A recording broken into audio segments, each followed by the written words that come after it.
Israel की सेना ने पूर्वी राफा से लोगों को सुरक्षित जगहों पर जाने को कहा है। जाहिर सी बात है कि इजरायल जो है वो राफा में बड़े हमले की तैयारी में है। हालांकि अभी जो जानकारी आ रही है उसके मुताबिक जो अभी ऑपरेशन करने की तैयारी में है इजरायल, वो एक लिमिटेड ऑपरेशन होगा। और ये भी जानकारी निकलकर सामने आई है कि अभी इसलिए इस इलाके से लोगों को जाने को कहा गया है, लेकिन आगे बड़े ऑपरेशन की तैयारी है। अभी जो पूर्वी राफा में से लोगों को निकलने की सलाह दी गई, इसके पीछे की वजह जो है वो केरम शलूम बॉर्डर पर हमास के हमले को माना जा रहा है। हमास ने इस बॉर्डर क्रॉसिंग पर हमला कर दिया, जिस क्रॉसिंग के जरिए गाजा में बड़ी मात्रा में जो सामग्री है, मदद सामग्री है, वो जाती है।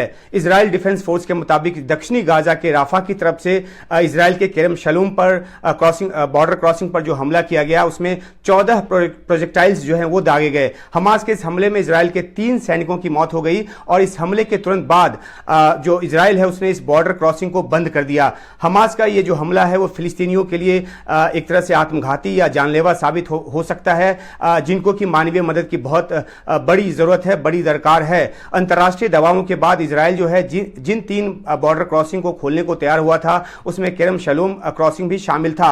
7 अक्टूबर के हमले से पहले यह गाजा में बड़ी सप्लाई का मुख्य रास्ता था। 7 अक्टूबर के हमले के बाद इसे पूरी तरह बंद कर दिया गया था और गाजा में बिगड़ती हालत के मद्देनजर अमेरिका समेत तमाम देशों ने जब इजरायल पर मदद सामग्री जाने देने का दबाव बनाया तो फिर केरम शलूम और इरेज जैसे क्रॉसिंग को खोलने पर सहमति बनी। लेकिन केरम शलूम पर हमला कर हमास ने एक तरह से फिलिस्तीनियों के पैर पर कुल्हाड़ी मारी है। हालांकि हमास की तरफ से सफाई दी गई है कि उसके निशाने पर यह बॉर्डर क्रॉसिंग नहीं था, बल्कि उसके निशाने पर इस बॉर्डर क्रॉसिंग के पास इजरायल की सेना का आर्मी बेस था और गलती से जो रॉकेट है वो आर्मी बेस पर गिरने की बजाय बॉर्डर क्रॉसिंग पर गिर गया।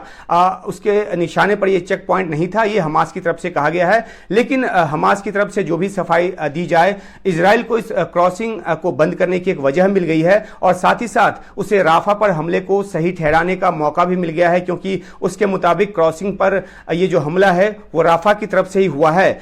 इस हमले के पीछे की मंशा जो है वो इजरायल के उन सैनिकों को निशाना बनाने की बताई गई है जो राफा पर बड़े हमले की तैयारी में हैं। बॉर्डर क्रॉसिंग पर हमास के हमले के तुरंत बाद राफा के घर पर इजरायल ने हमला भी किया है, जिसमें कई फिलिस्तीनियों के मारे जाने की खबर आई है। लेकिन अब जो चेतावनी आई है कि पूर्वी राफा को लोग खाली कर दें, तो इससे ये संकेत मिलता है कि जल्द ही एक लिमिटेड ऑपरेशन जो है वो इजरायल की तरफ से राफा में किया जाएगा, पूर्वी राफा में किया जाएगा। और वो इसलिए क्योंकि केरम शलूम चेक पोस्ट पर जो है वो हमास की तरफ से हमला हुआ है और वो हमला राफा के इसी इलाके से किया गया बताया गया है।